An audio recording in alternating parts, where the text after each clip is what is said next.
ช่วยกันเลยค่ะเดี๋ยวครับกดค่ะพี่ย่ากดค่ะกด F เลย F นะคะอันนี้เป็นทีมนักแสดงจาก1 ใน 100นะคะสวัสดีครับครับ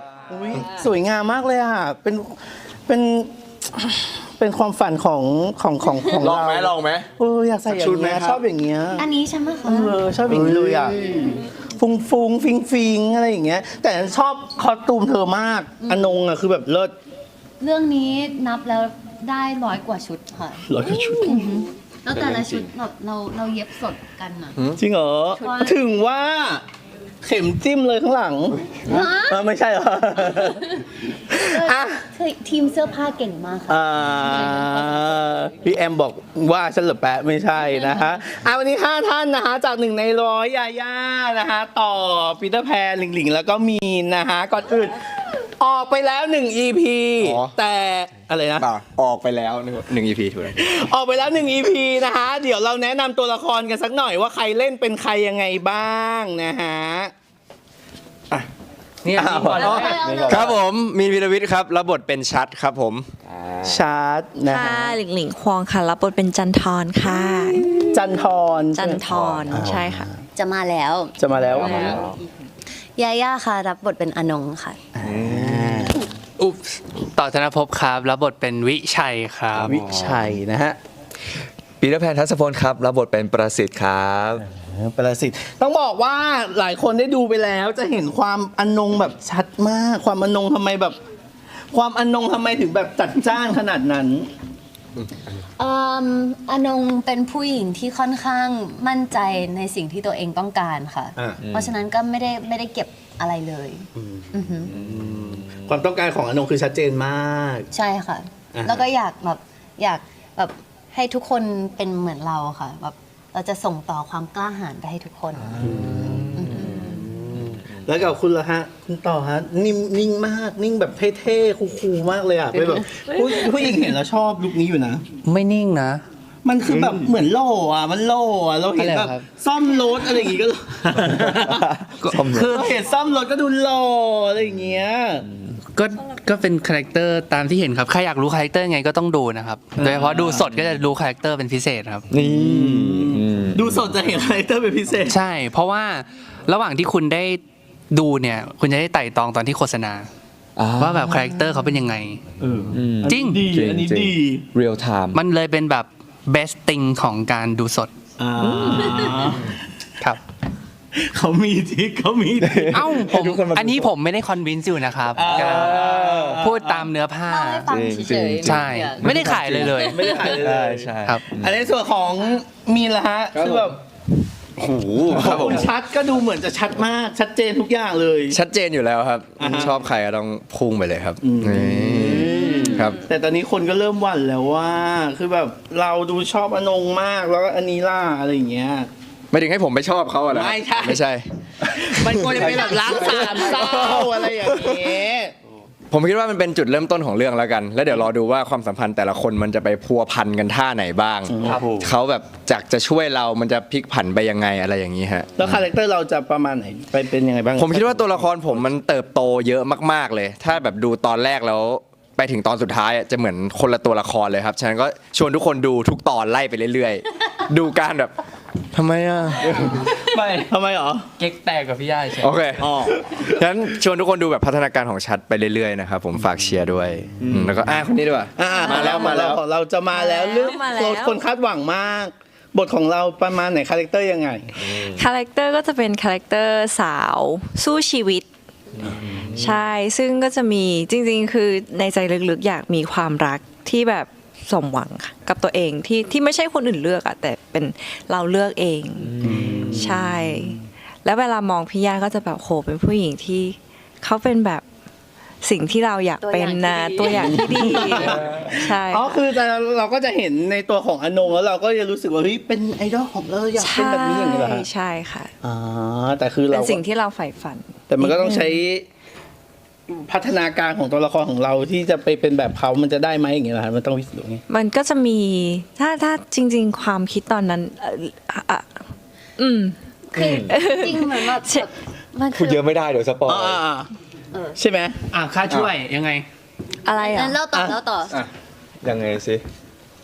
เมื่อกี้ถามว่าอะไรนะคะ ถามว่าอะไรนะ ไม่ละคาแรคเตอร์คือเราก็คือแบบใฝ่ฝันอยากจะ ใช่ แบบอนง ก็ อะไรอ คื ย่างเงี้ย พอยิ่งไปใกล้เขาก็คือยิ่งแบบไปทำงานกับ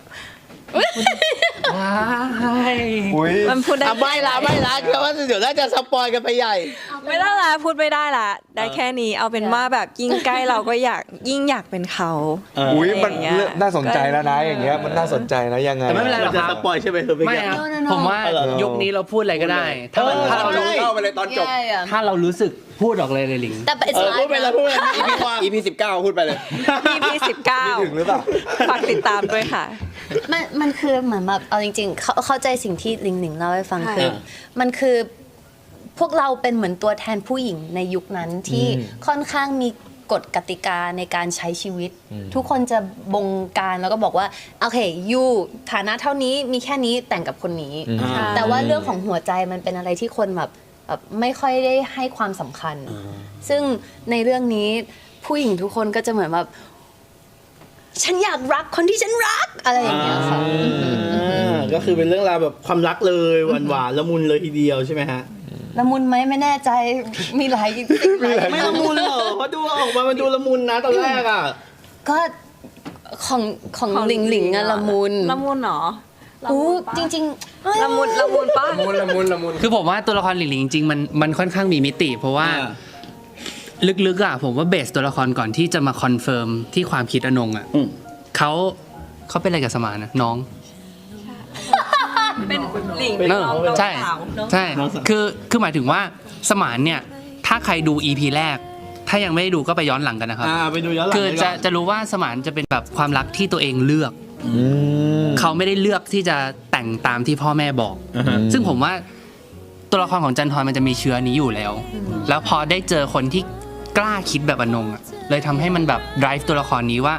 ฉันอยากเป็นแบบนี้ใช่สิ่งแบบนี้ไม่ได้แปลว่าผิดนี่ใช่ จริงพี่ขอย้อนนิดนึงอยากจะให้เล่าโครงเรื่องย่อคร่าวๆนิดนึงได้ไหม ได้ครับ ต่อ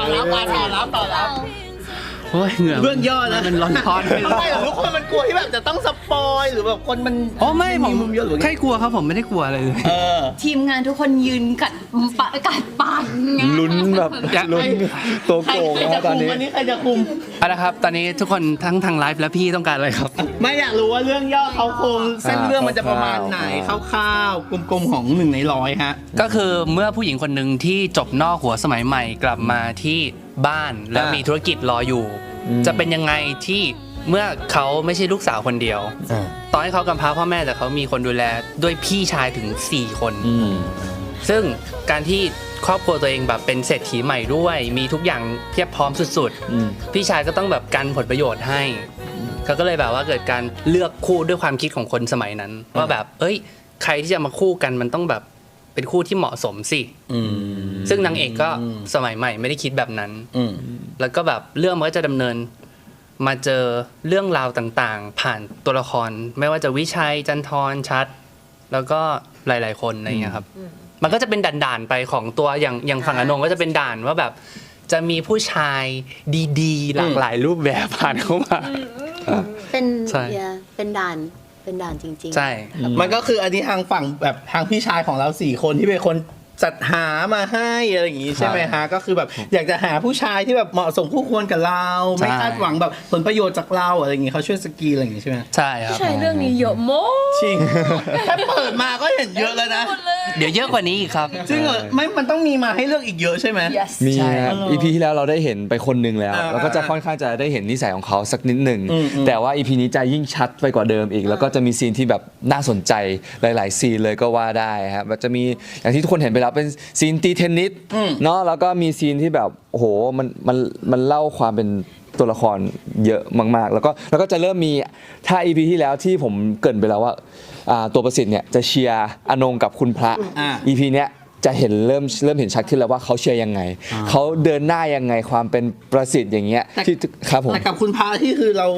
เห็นตั้งแต่วันที่เขามาที่บ้าน ใช่ ไหม ใช่ วันที่มาผิดนัดใช่ไหมฮะ ใช่เขาส่งสายตาปิ๊งปิ๊งอยู่ ใช่คือด้วยตัวประสิทธิ์ไงอย่างที่บอกว่าเขาเป็นคนที่แบบอาจจะติดขัดในด้านการเข้าสังคม แต่เขารู้สึกได้เลยเวลาคนไหนจริงใจไม่จริงใจซื่อตรงอะไรอย่างเงี้ยเขารู้ อันนี้เราสดอยู่ปะเนี่ย ใช่เราสด สดอยู่ เราสด it's live It's live bro ไอ้ยา จริงเหรอต่อ ไม่เพราะว่ามันตีเทนนิสไปแล้วเหรอ ตีคืนนี้ อ๋อ ตีคืนนี้ไงแล้วเขาทีเซอร์ไปแล้ว ก็เห็นโดนตุ๊บตับ ใช่ แล้วเดี๋ยวทักทายคอมเมนต์กันหน่อยนะฮะแล้วสดอยู่นะฮะพี่ต่อนะฮะ แบบ อุ้ยแฟนคอมเมนต์เยอะมาก คอมเมนต์หามากตอนนี้ ว่าอะไรบ้างคะ ผมไม่ได้สปอยคือเขาปล่อยทีเซอร์ไปแล้ว เดิน 大家好大家好เจ้า ไม่แต่คือตั้งแต่เขามาหาคู่เลยแล้วคือคุณพาก็แบบมาอะไรอย่างงี้มันเหมือนแบบผมไม่คิดอะไรอย่างงี้หรือเปล่าถ้าสมมติคนจะมองมาผิดวันอะไรผิดนัดอะไรอย่างงี้ ผมว่าถ้าตามในเรื่องมันควรใช้คำว่าบังเอิญมากกว่าผมลิขิตครับ มันแล้วแต่คนคิดค่ะ นี่ก็คิดว่าไม่ใช่เรื่องบังเอิญแล้วล่ะ ผมลิขิตพวกเราคิดว่าผมลิขิต คือเจอกันบ่อยๆอ่ะจนมันไม่ใช่เรื่องบังเอิญมันพัฒนาเป็นอย่างอื่น เจอกันบ่อยนะใน EP แรกเจอกันเยอะมาก ไหนบังเอิญไหม บังเอิญนะคะบังเอิญแบบไม่ได้ตั้งใจแต่ก็ตั้งใจนิดหน่อยอะไร รู้กันเลยคุยเท่าไหร่เขาร้ายนะเนี่ยเขาร้ายนะ ไม่ใช่คุยกัน เขาร้ายนะ คุยในเรื่องเลยนะ ดูละ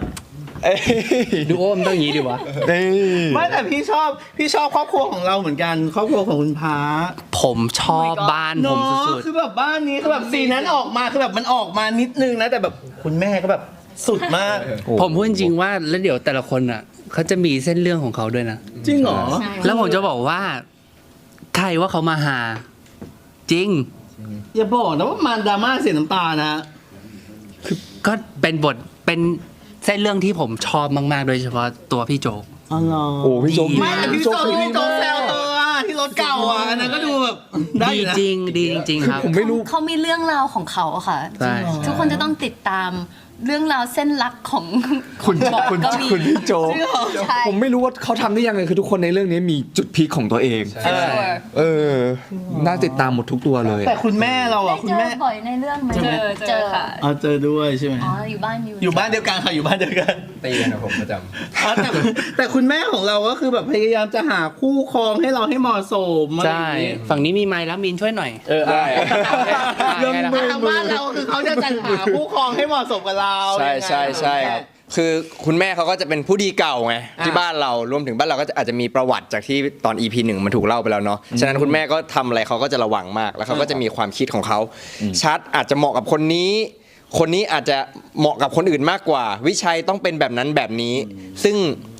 หลายคนเห็นได้ชัดนะ แล้วผมเจอพี่กิ๊กก็บอกว่าโอ้โหคนต้องเกลียดพี่กิ๊กมากแน่เลย ผมบอก ไม่เกลียดเนอะ ก็น่าจะนะ เพราะว่ารักลูกไม่เท่ากันนะครับ อ๋อ แต่ผมคิดว่ามัน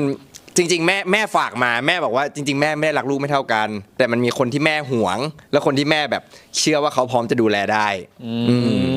คิดว่าก็อาจจะมีอย่างนี้เกิดขึ้นในสังคม มีจริงมีจริง ทางเราก็จะถูกจับคู่ด้วย เอ้ยขอโทษผมดูมาจะดู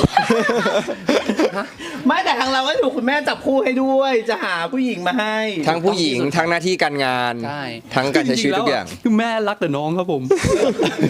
ดราม่าใส่ไปเลย แม่รักชัดมากกว่าวิชัยอย่างเงี้ยเหรอฮะ ไม่คือทุกอย่างมีเหตุผล อืม เสมอคือหมายถึงว่าสิ่งที่ชอบในเรื่องนี้คือทุกตัวละครนะฮะ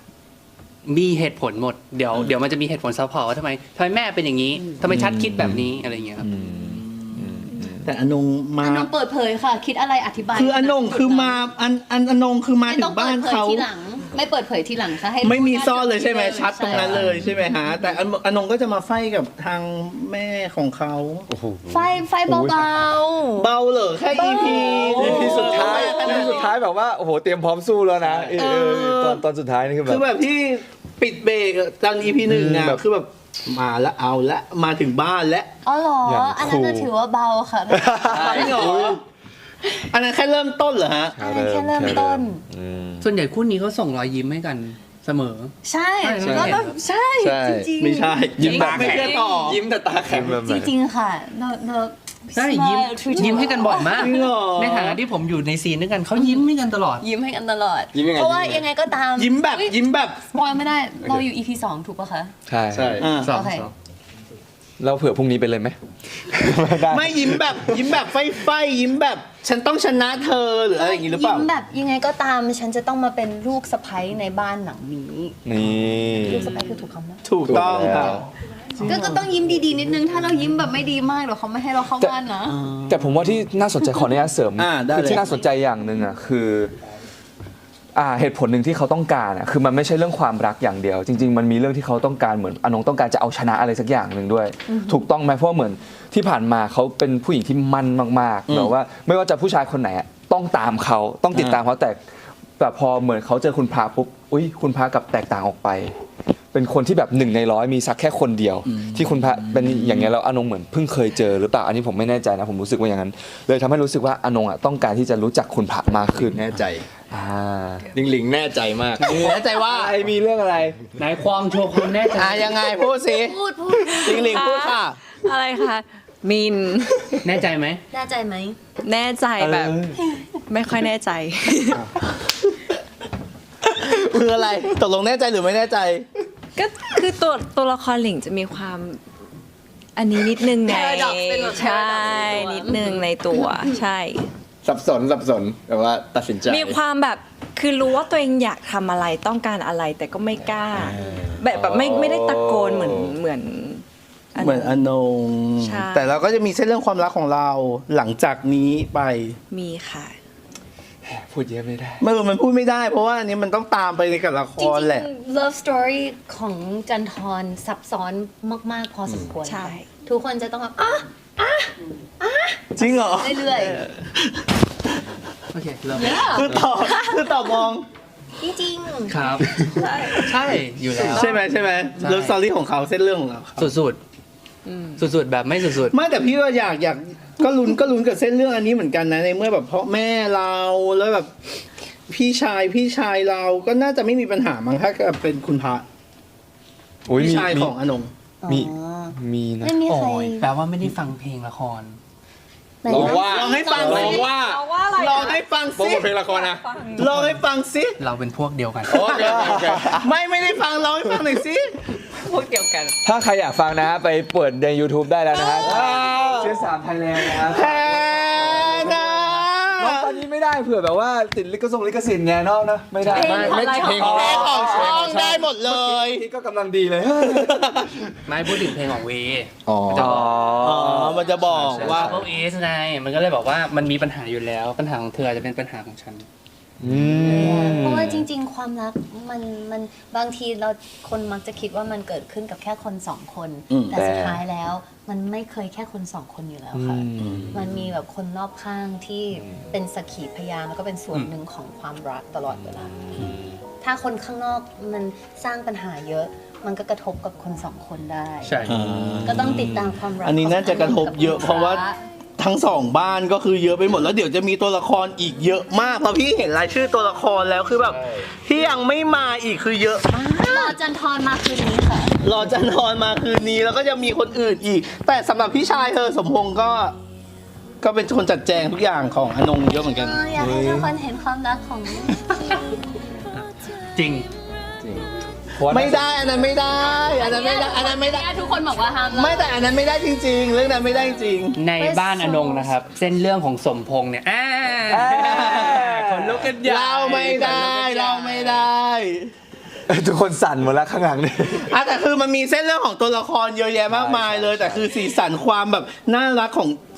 คือเราชอบอะไรบ้างในความพีเรียดเนี่ยมันการถ่ายทำเสื้อผ้าหน้าผมเป็นไงบ้างพูดถึงการถ่ายทำมัน ย่ารู้สึกว่าเรื่องนี้ค่อนข้าง feel good ตลอดเวลาค่ะ เพราะฉะนั้นตอนที่เราถ่ายมันก็จะมี energy อะไรสักอย่างที่สัมผัสได้ด้วยตัวเองค่ะ ครับ ว่า like เราเข้าฉากแล้วเรา energy เยอะดีอะไรอย่างเงี้ย จริง ยาก็เลยชอบได้แบบสวยงาม ก็เป็นอีกบทหนึ่งที่รู้สึกว่าทำให้ mentally เรา happy ในชีวิตประจำวันได้ ทางเราละฮะทางคุณพระฮะ ผมอีกแล้วเหรอครับ พีเรียดการแต่งตัวการแต่งกายทุกอย่าง ผมชอบมนุษย์ในกองนี้ ยังไง มันคือมันทุกคนเลย ผมรู้สึกว่าคาแรคเตอร์ดีมาก เสื้อผ้าก็มีแบบให้เราแกล้งได้เสมอ เพื่อนนักแสดงเราก็แบบ อันนี้แน่นอนคนนี้โดนแกล้งแน่นอนโอ้โนจริงเหรอเขาโดนอะไรอ่ะเออ โดนแกล้งเหรอ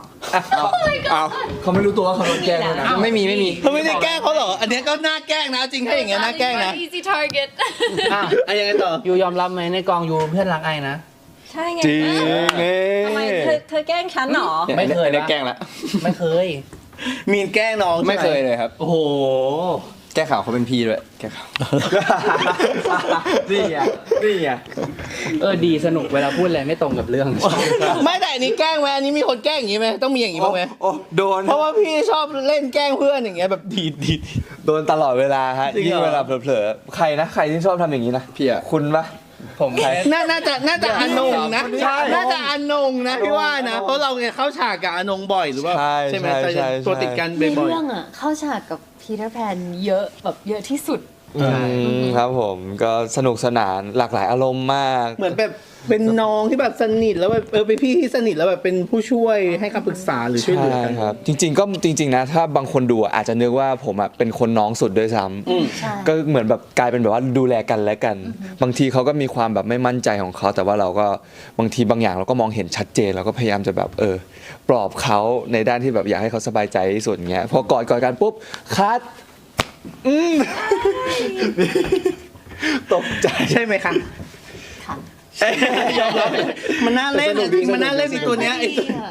น่ารักสนุก อันนี้ก็เป็นความน่ารักแล้วโลเคชั่นส่วนใหญ่เป็นอะไรยังไงที่ไหนยังไงบ้างฮะตอบสิฮะบ้าน โลเคชั่น โลเคชั่นบ้านไม้ โอ้ยเราซีเป็นยังไง บ้านไม้คืออะไรเนี่ยพูด บ้านเรา จันทร์ ไม่ นี่ ได้ คือ มี บ้านไม้ จันทร์ อยู่ เป็น ที่ คน เดี ที่ ยวเหรอ บ้านจนที่สุดใน บ้า เรื่อง นชนที่สุดในเรื่องแต่ว่าเราก็แต่งตัวนะ เราก็มีความใฝ่ฝันที่แต่งตัวดี อ่า แต่ว่าเราก็จะเป็นอยู่บ้านไม้แล้วก็เราก็ทำงาน บ้านไม้อยู่ไหนนะไกลมาก ของแปลกของแปลก คลองแปด คลองแปด แต่เป็นโลเคชั่นที่สวยมาก เอาจริงถ้าเทียบ มี โล แอร์ เคชั่น ไหม ที่เป็นสถานที่บ้านนี้สวยสุด อ๋อเหรอ สวย ตอนถ่ายออกมาสวยมากๆ ใช่ ครับ ค่ะ ของจันทอนมีอีกหลังหนึงด้วยนะเป็นบ้านแบบที่อยู่ชั้น2อ่ะที่อยู่ใน อ๋อ เอาเป็น ลงกลึง ใช่เป็น ลงกลึง ก็ร้อน ใช่ไหมเอาลงกลึงมา ใช่ แบบร้อนครับ แต่ว่าก็มันก็มีมุมที่ดีแล้วก็กองนี้ผู้จัดเขาก็แบบมีแอร์มีอะไรให้อยู่แทบตลอด ใช่ มีเหรอ มี แอร์ท่อ แอร์โทษในห้าง มี ใน ผู้จัด ห้าง ดี ที่แบบ ผู้จัดเขา ไม่ ต้องดู มี แล อ เรา ยู่แล้วอะเราได้ทำไมกัดฟันขนาดนี้อะ ทุกคน ไม่แต่ชอบที่แบบมีนบอกว่าอุ้ยจริงเหรอ เราไม่ ตกลงมีใช่ไหมมีเนาะมียัง มี มี แล้วเราก็ได้ถ่ายห้างที่ตอนนี้ไม่มีแล้ว ใช่ ใช่ ใช่ค่ะ beautiful ถ่ายเสร็จก็ทุบเลย ใช่ โอ้ใช่ ใช่ เป็น เด ฉาก โค แร พาก ซ่า ที่ได้เห็นกันในเรื่องเลยค่ะ ครับ ก็คือที่ธุรกิจ ใช่ ของ ครับ ที่บ้าน ใช่ครับ ห้าง ที่บ้านนั่น อ๋ออันนั้นก็คือแบบทุบไปแล้วก็คือมีหัวหินด้วยใช่ไหมใช่ฮะ หัวหินนี่ไปพิพิธภัณฑ์ไปไหม มีตรังด้วย โอ้ ใช่ ก็คือจะเห็นความสวยงามของท้องทะเลเยอะด้วยใช่ไหมฮะ ใช่ครับมันมีกระทรวงกลาโหมอีกเห็นถึงความแบบวินเทจนะฮะทุกที่เลยเราใช้พื้นที่จริงโหรถอีกรถแต่ละคันที่ใช้ในเรื่องนี้นะ สวยงามทุกคันนะฮะ เห็นรถแล้วแบบโอ้โห อยากได้เลย รถสวยโบราณเก่ามาก สวย สำล้อ มาก นะ ไม่ได้แต่3 ล้อ ก็ต้องบอกว่าละมุนมากๆเขาพิถีพิถันมากนะฮะทั้งโลเคชั่นทั้งการแต่งกายทั้งพ็อปทั้งรถทั้งทุกสิ่งทุกอย่างนะฮะก็อยากจะให้ไปติดตามกันนะฮะสำหรับ1ใน100ผ่านมาแล้ว1 EP นะฮะก็ไปชมย้อนหลังกันได้นะฮะแล้วก็คืนนี้ EP ที่2นะฮะฝากกันสักหน่อยในแต่ละตัวละครฝากเรื่องราวของ1ใน100หลังจากนี้นะฮะอ่ะเชิญปีเตอร์แพนก่อนเลย ครับผม จ้า ก็ฝากประสิทธิ์สำหรับคืนนี้ด้วยนะฮะรับรองว่าตัวผมจะต้องใช้กำลังใจเยอะมากๆสำหรับคืนนี้ ฝากติดตามผมแล้วก็ทุกเรื่องราวทุกตัวละครในวันนี้ที่จะเกิดขึ้นด้วยนะครับผมฝากด้วยฮะ นี่ไงไล่มาอ้าว เอา ครับ คุณ ผ ชัด ม ก่อน ก็ชัด คุณชัดก่อน สำหรับ EP นี้นะครับก็น่าจะเห็นพัฒนาการของชัดและที่เริ่มแบบพอกลับมาเจออนงอีกครั้งเนี่ยเราก็จะต้องไปแบบสารต่อความสัมพันธ์ของเรารวมถึงการแบบเจอกับพี่ใหญ่ด้วยทำให้แบบเป็นส่วนหนึ่งที่ทำให้พี่ใหญ่ได้ไปเจอกับอนงด้วยอะไรอย่างนี้ ก็เดี๋ยวรอติดตามครับผม EP นี้ 2-3 นี้ครับผม ค่ะก็ขอฝากตัวละครจันทรด้วยนะคะ ก็ตัวละครก็จะมีหลายมิติแล้วก็ ลองอ่านความคิดดูว่าจริง ๆ แล้วตัวละครอยากใฝ่ฝันอะไรหรือว่าเป็นคนดีหรือว่าคนไม่ดีกันแน่อะไรอย่างเงี้ยค่ะ แฟนๆรอลุ้นวันนี้เปิดตัวจันท รอลุ้ ร์ นได้ นี่ออกมาสิ วันนี้เปิดตัวจันทร์ซีนออกมาจะต้องสะพรึงสวยงามยังไงบ้าง นั่งสามล้อ ชอบคือนั่งสามเราก็สวยเลยสิ ใช่สวย ใช่ไหม ส ก็ วย เปิดตัวมาสวยเลยนะ ใช่สวยเลย แฟนๆรอติดตามนะฮะแฟนๆรอดูหลิงนั่ง3 ล้อนะฮะรอไหม3 ล้อ มันตกน้ำมากกว่าแล้วมันแฉะ คือยังไงตกน้ำคือทางมันเป็นเล่าได้ไหมทางเป็นอย่างเงี้ย เล่าให้ฟังหน่อย คือสามล้อ การวันนั้นคือ คือยังไงพี่ต่อเล่าสิ ยังไง พี่คนที่เขาจะมารับบทเป็นคนขับ3 ล้อให้ลิงลิงเขาไม่เคยขับมาก่อนปรากฏว่าเขาก็ตั้งใจมากเขาบอกว่าเดี๋ยวผม เก่งเลยเก่งเลย ซ้อม ด้วย ขอซ้อม ก็ไม่เคยขับ ขอ ข ซ้ อ อม ซ้อมแย่ แล้วเราก็ถ่ายกันอยู่เขาก็ต้องไปซ้อมข้างคูน้ำปรากฏว่า อยู่ๆก็มีคนตะโกนว่า3 ล้อ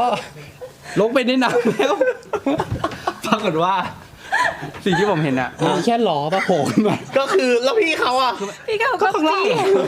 ก ไม่ได้ลอยคออยู่หรอ เปียกทั้งตัวเลย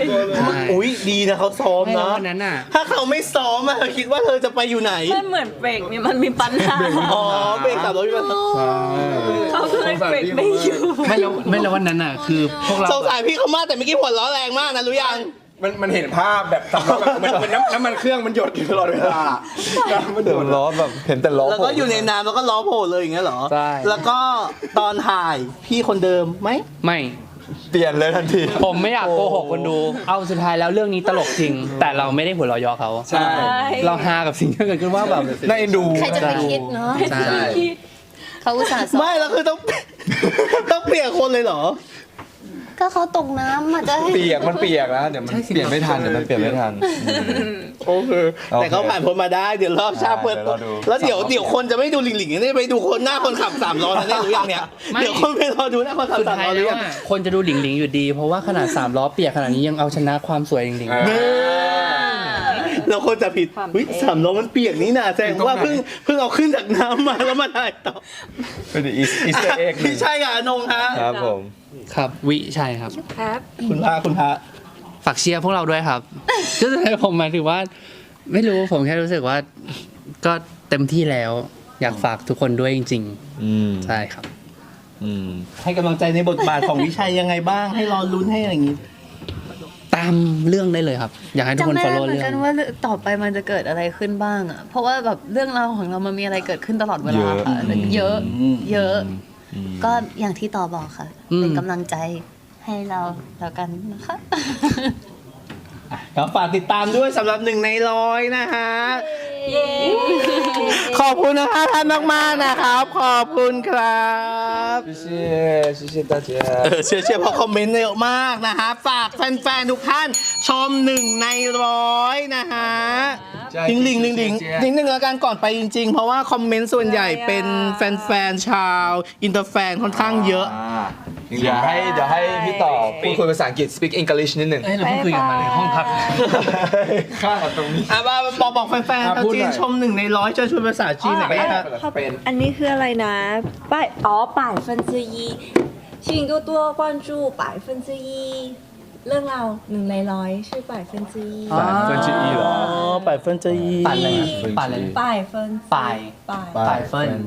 ก็คือ100 ป่ายเฟินจือ เตียนชูจิ ฝากติดตามด้วยนะฮะวันนี้ขอบคุณนะคะท่านมากๆนะครับ ขอบคุณครับ ครับ谢谢 ขอถ่ายรูปหน่อยฮะเดี๋ยวไม่มี cover ปกนะคะเชิญเลยค่ะ